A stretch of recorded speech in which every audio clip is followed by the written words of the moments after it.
Hi, my name is Atari, and today I'm going to present quality area number one, educational program and practice, with a particular emphasis on play-based learning effectiveness in early childhood. I have prepared this presentation due to my literature review, which helps to understand how play can assist in children's learning development and well-being, and how the practice of high-quality play, according to quality area number one, helps to provide meaningful and interesting learning experience to every child. So, in the introduction part, quality area number one is among the key areas of national quality standard (NQS). Yes, it is concerned with the way educators plan, apply, and assess the practice and the educational program.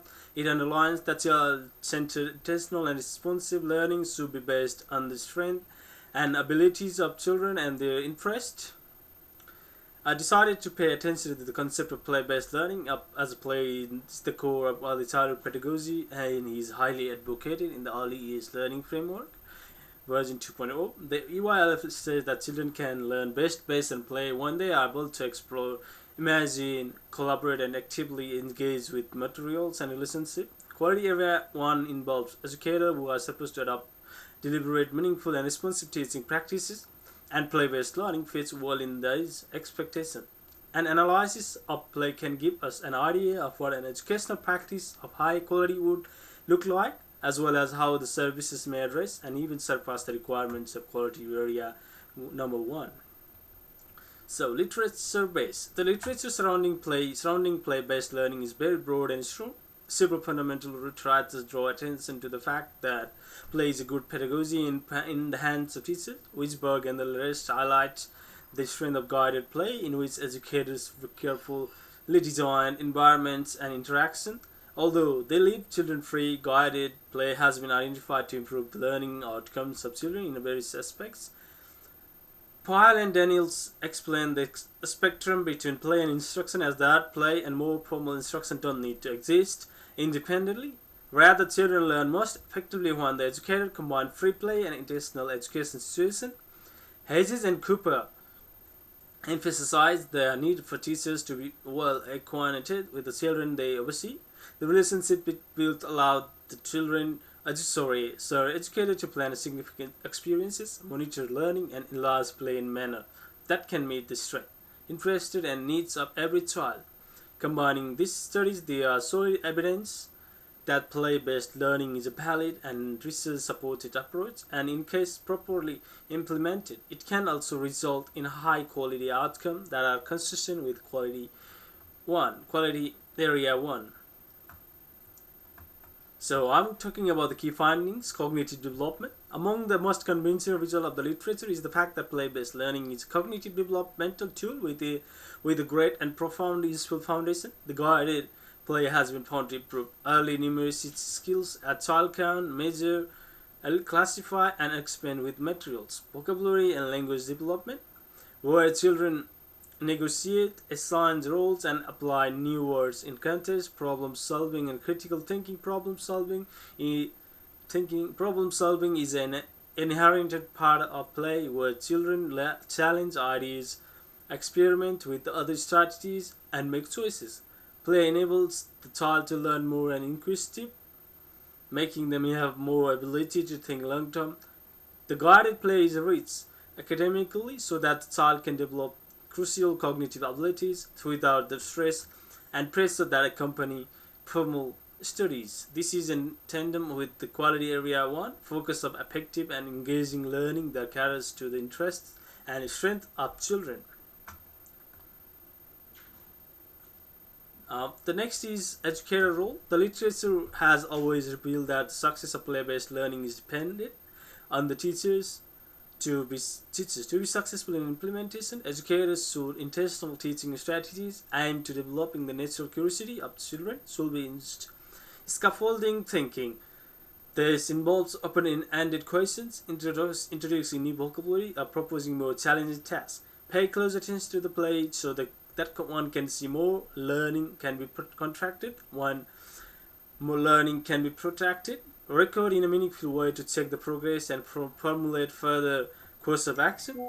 According to research of play, educators lack documentation and scaffolding skills because of time constraint like lack of confidence or insufficient professional growth. It proves that educator requires leadership, assistance, and continuous training to be able to continue as a high quality play based learning, which can be deemed as quality area 1. Social and emotional learning. Play is also important in aiding the social and emotional growth of children, which is one of the most important results in while children through social play practices, sharing and taking turns, negotiation and cooperation, empathy and emotional control, conflict resolution, establishing friendship and affiliation. These competencies form the basis of well-being in the long term. Play is a secure space that allows children to communicate, feeling, fulfill social roles, and build confidence, which will result in positive self-identity and resilience. Quality Area 1 insists on the well-being of children, and therefore play-based learning facilitates holistically.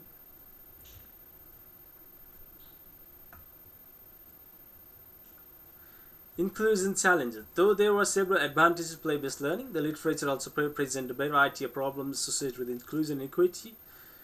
Studies of Brooker and others demonstrate that children belonging to different cultural and lingual groups might not necessarily consider themselves as a part of play. The differences in the home language may cause misunderstanding or poor involvement.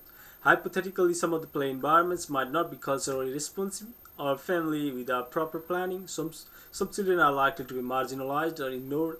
To counter these problems, teachers should be designed culturally responsive play spaces that capture the identity of children, their experience, and their language. One of the strategies used to support the inclusive practice, according to Quality Area 1, is to support multilingualism, lingualism, and provide culturally diverse resources and establish a strong relationship with families. Leadership's influence. The leadership plays a critical role in the development of high-quality practice of education.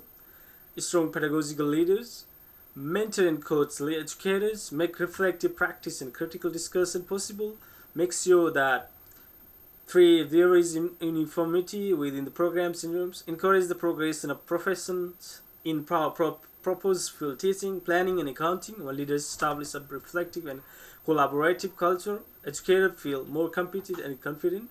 When providing high-quality play-based education, the leadership has a direct effect on the effectiveness of quality area implementation within the service. Gaps in the literature. The gaps in the research concerning play-based learning have not been filled yet, despite strong evidence. This includes pure and remotely early childhood studies, insufficient studies.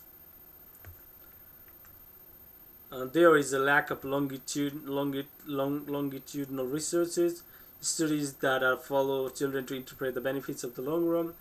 This gap demonstrates that more diverse and inclusive research is required to enhance our knowledge of the function of play-based learning in various situations.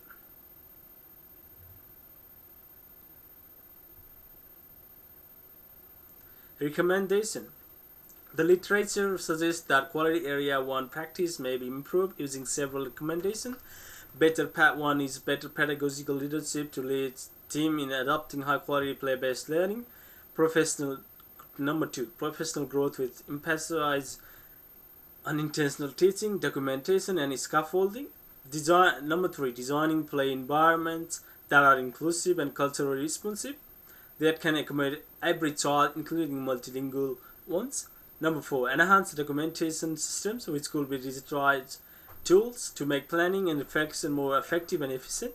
For number 5, stimulating teachers to practice reflectively regularly, which is in the line with National Quality Standard 5. So, for the conclusion, to sum it up, it is possible to note that play-based learning is a valuable and effective method of early childhood education that is supported by research. It supports high cognitive learning, enhance social and emotional, as well as highly aligned to the outcome of quality areas number 1.